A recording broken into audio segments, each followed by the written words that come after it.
Hello friends, in this video I will show you how to restart Windows Update service in Windows 11. So click on Start, search here Services, open Services.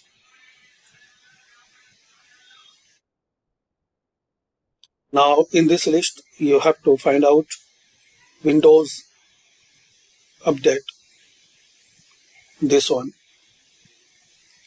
So right click on it and click on Start.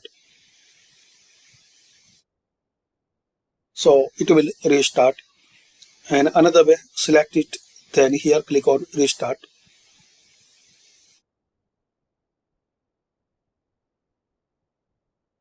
So this way you can restart Windows Update service in Windows 11. Thanks for watching.